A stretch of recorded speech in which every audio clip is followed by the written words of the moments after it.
Naam, karibu mtazamaji kwa taarifa kamili. Idara ya polisi imetangaza zawadi ya shilingi milioni 1 pesa taslim kwa yote aliye na habari ambazo zitakazopokelewa kukamatwa kwa watu watatu wanaoshukiwa kumteka nyara mfanyikazi wa kujitolea raia wa Italia katika kijiji cha Chakama, kaunti ya Kilifi. Washukiwa hao ni Ibrahim Adam Omar, Yusuf Kuno Adan na Said Aidan Abdi, na kulingana na inspekta mkuu wa polisi Joseph Boynet, maafisa wa polisi wamebaini kuwa pikipiki mbili zilitumiwa na wahalifu hao. Wamiliki wa pikipiki hizo ikiwa ni Moses Suleiman Mbogo na Joseph Bakuna Kazungu wameulizwa kuripoti katika kituo cha polisi kilicho karibu nao mara moja.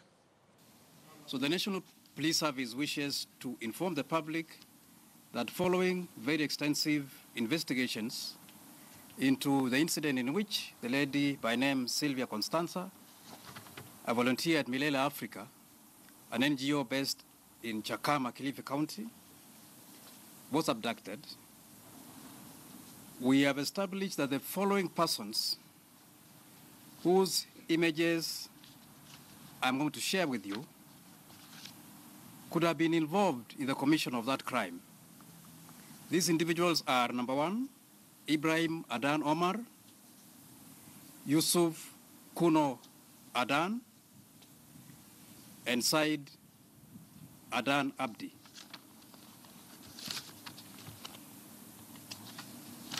And these are the three individuals. This is Yusuf Kuno Adan,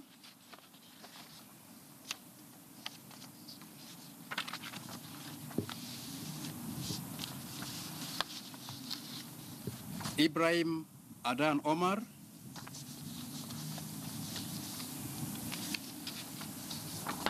and Said Adan Abdi. I'll share with you these images for so that you can disseminate to our people. So we consequently appeal to the public to inform the nearest police officer they might find or see or meet, or the nearest police station, and give us information that will lead to the arrest of these three individuals. We are offering a reward of 1 million shillings to anyone who will give us information that will lead to the arrest of any one of the three. Number two, we have also established that the two motorbikes which our officers found as they tracked the abductors are suspected to have been used as the getaway conveyance. We have, as a result of our investigations, established that these two motorbikes were assembled by a company called Auto Industries based here in Nairobi. This company sold the two motorbikes to another one in Malindi called Malindi Coast Motorcycles, that is based along Jamhuri Road. And then this other company in Malindi sold these two motorbikes, one to a man called Moses Suleiman Mbogo, the other one to a man called Joseph Bakuna Kazungu. We want to appeal equally to members of the public, and especially the two individuals, to report to the nearest police station so that they can tell us how those two motorcycles were found abandoned. Tunataka kujua zilikuwa zinafanya nini mahali tulizipata. And from what we have established as a result of our investigations, because we went for the persons in whose names the logbooks were registered, and they pleaded innocence because all they did was to assemble the bikes, and which were registered in their names. And they subsequently disposed them to another company, who then sold them to the other third parties. So based on what I've just said, we wish to advise members of the public that it is important. Once you buy a motor vehicle or a motorbike, please move fast and have it registered. Move fast and have it transferred properly, so that in the event something happens, you don't get caught up in the wrong side of things. Because when we get a motor vehicle or a motorcycle that has been used in the commission of any offense, we will go for the registered owner. So please, if you buy a motor vehicle, I will repeat, or a motorcycle, have it transferred to the next person.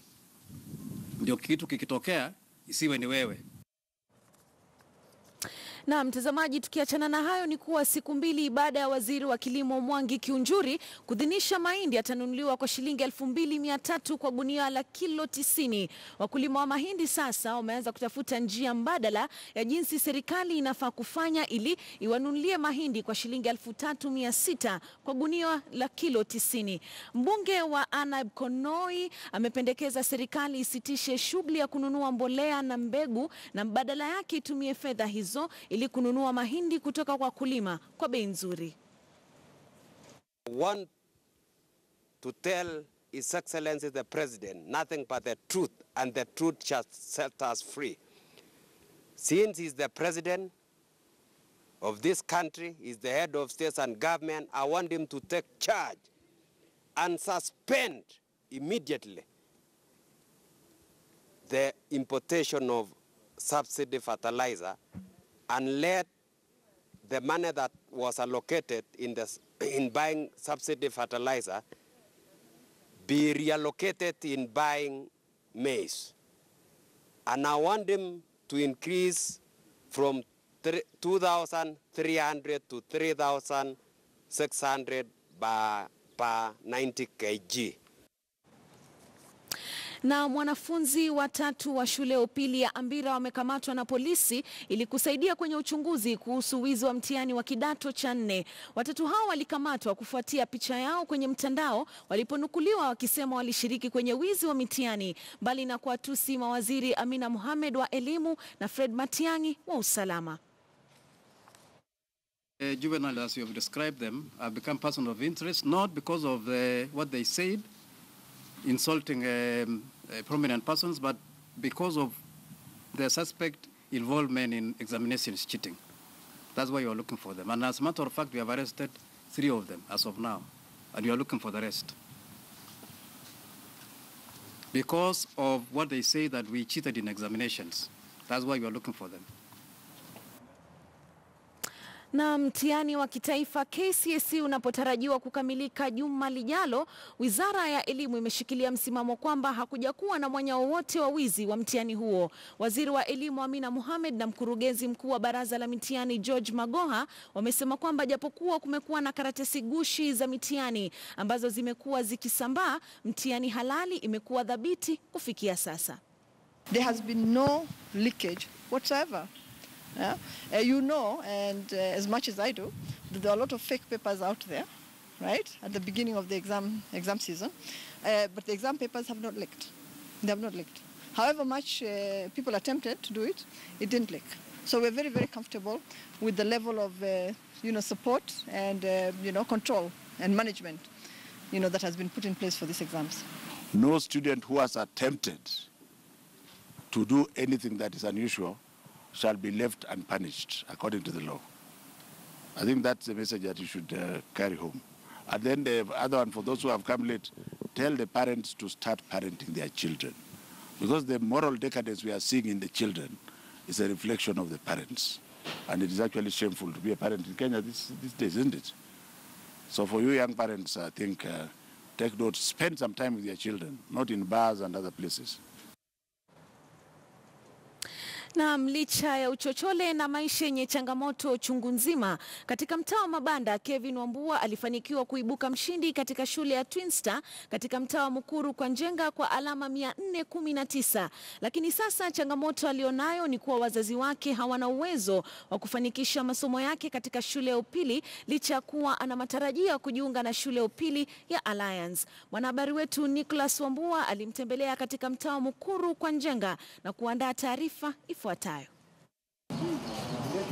Kelvin Wambua akiwa ameandamana na mamake mzazi na wadogo wake wawili katika kijiji cha Mukuru kwa Njenga, ana matumaini ya kuwa siku moja atafanikiwa kuondoa wazazi wake katika uchochole walioko kwa sasa.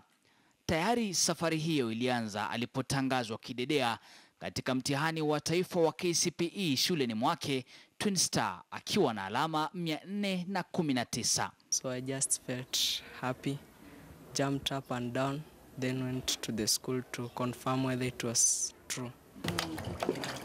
Wanaishi hapa ndani ya chumba kidogo cha mabati. Wakati hayupo shuleni, anamsaidia mamake kufanya kazi za nyumbani. Ndoto yake ni kujiunga na shule ya upili ya Alliance. Maisha ya kijiji si mazuri kwa sababu sometimes utapata stima hakuna, upate sometimes mafuta ya kusoma imeisha. Sa you have to bear with the situation. Sa inakubidi tu kae kama hujasoma hiyo siku. Akienda high school, tatizo itakuwa kulipa hiyo karo ya shule. Juu baba ana kazi na mimi sina kazi, saa tuna uwezo. Licha ya kuwa na ndoto maridhawa, Kelvin anatumai upo mwangaza. Vyombo vya babake anavyotumia kumtafutia karo vimepata kutu. Hajui ni vipi atajiunga na shule ya upili kwa ukosefu wa karo. Ningependa tu kuwajengea nyumba kubwa na kila mmoja na gari yake. Shuleni Twin Star hajalipa karo kwa miaka 2. Wasimamizi wa shule hiyo waliamua kuwahudumia watoto wasiojiweza pasi malipo. Tuna high hopes kwa huyu kijana. Manake amekuwa ndiye president wa shule, hivyo ni kumaanisha wenzake wanampenda. Most of the pupils in this school, they just come from the surrounding community, which is a slum area, and their financial ability is not that good. So we find that most of the learners, some of the pupils in this school, they don't pay anything. In fact, they are supported by the school. Hata hivyo, Kelvin ana ndoto ya kuwa daktari siku za halafu. Juu niko na marafiki wengi huku kwa kijiji, na saa nikiona watoto wengi wakigonjeka, wengine wanaaga dunia, saa I don't like it. So that's what inspired me to become a doctor in future. Hata hivyo, Kelvin ana matumaini na ndoto ya kukutana naye naibu rais, kwani pia yeye ana ndoto ya kuwa kiongozi hapa nchini. Nicholas Wambua, KTN News, Nairobi.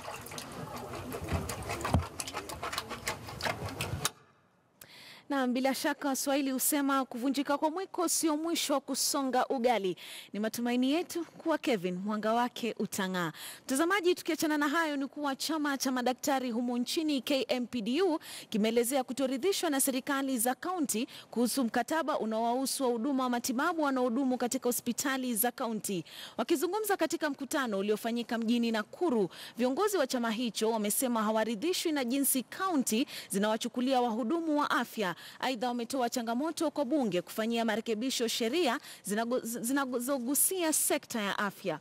Wamesema iwapo hali haitabadilika, hawatasita kuchukua hatua zinazofaa ili kulinda maslahi ya madaktari humu nchini. Billions of affordable, accessible healthcare to all Kenyans. And that's why I was saying, to achieve that, we need to employ more doctors. We need to implement the CBA, which was signed. We need to have human resource management system, which is standardized and which is enabling for career progression for us to achieve that UHC which we talk about. Tunaomba national government, kama hawataweza kupatia counties pesa ya kutosha, kulipa mishahara na kupeleka madaktari shule, pia waweke mkakati mwingine kama Health Services Commission ambayo itashughulika na masuala ya uajiri. We have already been engaging Parliament, and we want Parliament to take over this issue. But if they do not, we will consult Kenyans, and we will turn hospitals into places where we collect signatures, and we will collect 1 million signatures. We will collect 1 million signatures and we will force a referendum. Naam, huku mswada wa thuluthi mbili wa usawa wa jinsia ukiendelea kutokota bungeni, kundi la vijana kutoka kaunti ya Nyeri wamepinga vikali mswada huo, wakisema utakuwa ni mzigo kwa wananchi. Vijana hao wamewaomba wabunge kutopitisha mswada huo, kwani tayari wananchi wamewakilishwa kupita kiasi. Kundi hilo vilevile limewataka wabunge kutopitisha mswada wa nyongeza ya mishahara yao, huku wakikariri kuwa kodi wanaolipa wananchi itaendelea kuwakandamiza hata zaidi. We are here to strongly condemn in the strongest terms possible acts that we are observing in the nation. About the two-gender bill, I am a woman, yes, but we cannot continue adding numbers into the parliament, yet the ones who were elected the previous year, they've not shown any kind of work. We are talking about the free houses. You want to have free cars. You want to have the catering from 5-star, and even others talking about they want to have the catering from outside the country, Indonesia. Others, they want the bill for medical bill to be extended to the stray queens and the whatever, and the second wife. We are tired. Na mtazamaji, tukiachana na hayo ni kuwa vita dhidi ya dhulma za jinsia nchini vimepata muinuko baada ya kundi la wanawake kutangaza kufanya matembezi maalum hapo kesho kulani visa hivyo vinavyoripotiwa kila kukicha. Wakiongozwa na wakilishi wa kike wa Nairobi Esther Passaris, wanawake hao wamewataka waadhiriwa wote wa dhulma za kijinsia kujitokeza katika kulaani matukio hayo. We have a run that's been coordinated by a number of civil society partners that have come together to actually have the first women's run. Okay, it's a women's only run. We are running in solidarity with other women survivors, and we're trying to make a statement that SGBV needs attention. It needs the government's attention. It needs budgets. We are seeing an increase in SGBV in our country.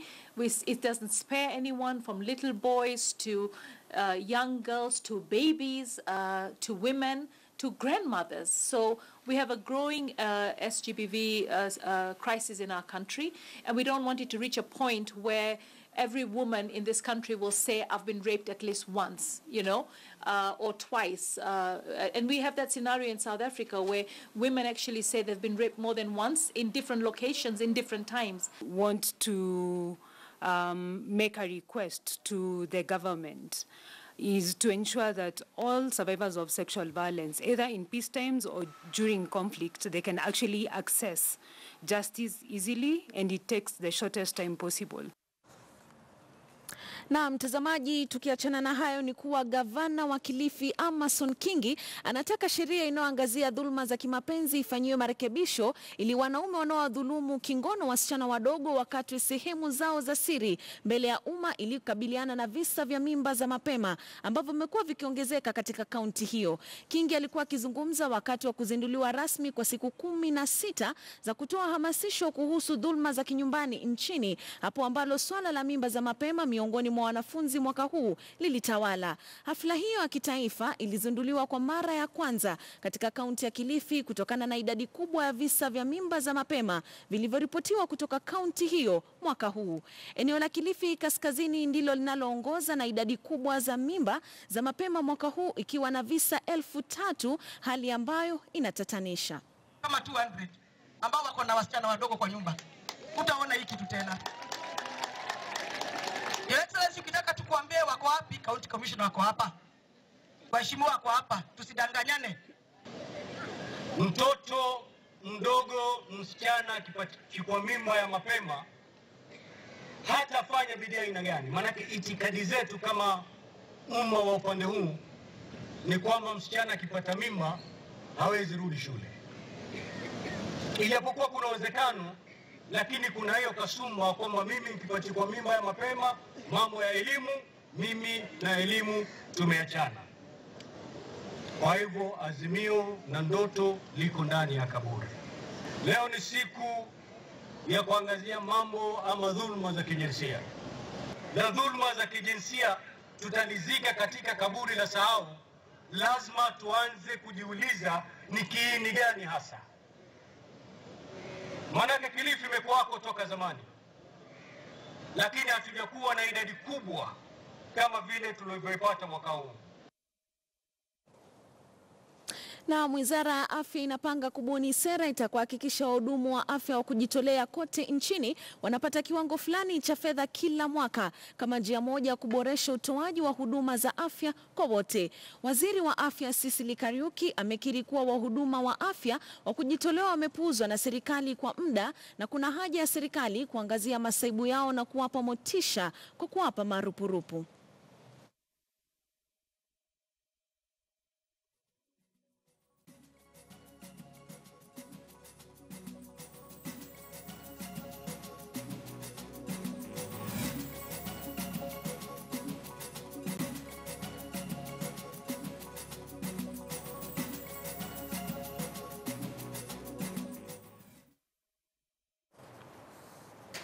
Kwingineko ni kuwa zaidi ya wafanyabiashara 1400 wamepewa nafasi za kufanyia biashara katika soko la Karatina kwenye ugavi uliofanyika hapo jana. Hii ni baada ya KTN News kuangazia masaibu yao.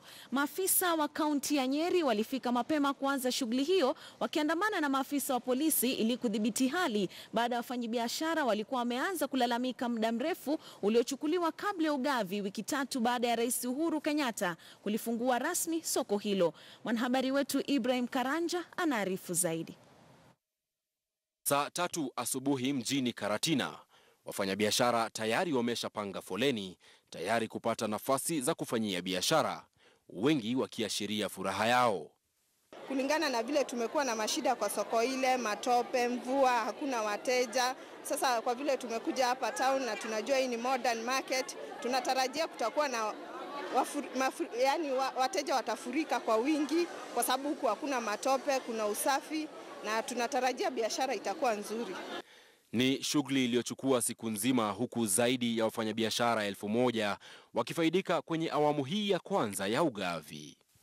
Nimefurahi kwa sababu ya siku ya leo, kwa sababu tulikuwa kwa matope lakini tumeondolea huko. Waziri wa biashara katika kaunti ya Nyeri Diana Kendi akijishughulisha mwenyewe katika kuhakikisha wote wamefaidika. Everybody who was in this market and those people who were in the other market were verified. Their names are in the list here and they expect to get a space here. The reason why we are doing balloting is for it to be a transparent process. The number that you pick from the bucket, that's where you go and sit.